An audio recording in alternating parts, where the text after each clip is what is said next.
Hi hello నమస్తే welcome back to our channel. Today మన ఛానల్లో కాకరకాయ ఫ్రై ఎలా చేయాలో చూసేద్దాం ఫ్రెండ్స్. చేదు రాకుండా ఎలా చేయాలో నేను చిన్న టిప్ చెప్తానండి. వీడియో మొత్తం ఎక్కడా స్కిప్ చేయకుండా చూసేయండి. నేను ముందుగా కాకరకాయని ఈ విధంగా చిన్న చిన్న ముక్కల్లా కట్ చేసుకున్నానండి. కట్ చేసుకొని అందులో 1/2 టేబుల్ స్పూన్ పసుపు, అలాగే 1 టేబుల్ స్పూన్ సాల్ట్ వేసుకొని బాగా మిక్స్ చేసుకున్నాను ఫింగర్స్తో.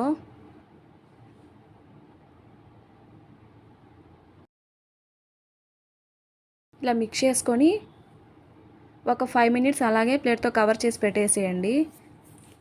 గ్యాస్ మీద ఒక ప్యాన్ పెట్టుకొని అందులో 3 టేబుల్ స్పూన్స్ ఆయిల్ వేసుకోవాలండి. ఆయిల్ బాగా హీట్ ఎక్కిన తర్వాత ఆవాలు, జీలకర్ర, పచ్చెనగపప్పు వేసుకొని బాగా ఫ్రై చేసుకోవాలి.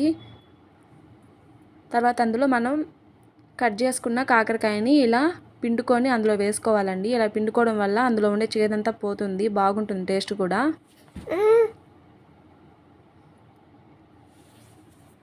చూసారు కదా వాటర్ అంతా ఎలా రిలీజ్ అయిపోయిందో. అలాగే నేను 1 ఆనియన్ని కట్ చేసి పెట్టుకున్నానండి. ఆనియన్ కూడా అప్పుడే వేసేసుకున్నాను. వేసుకొని మొత్తం ఒకసారి బాగా మిక్స్ చేసుకోవాలి.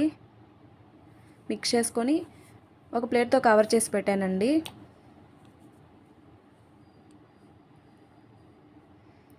అప్పుడప్పుడు ఓపెన్ చేసి ఇలా మిక్స్ చేస్తూ ఉండాలి.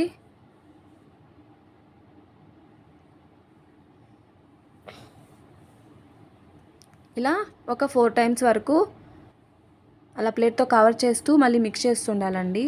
సిమ్లో పెట్టుకొని చేసుకోవాలి. ఇందాక నేను కొంచెం సాల్ట్ వేసాను కదా అండి, అందువల్ల కొద్దిగా వేస్తున్నాను. సాల్ట్ వేసి మొత్తం బాగా ఒకసారి మిక్స్ చేసేసుకోవాలి.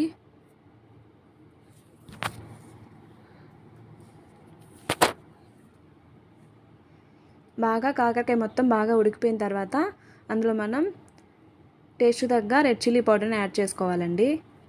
నేనైతే 1 టేబుల్ స్పూన్ వేసుకున్నానండి.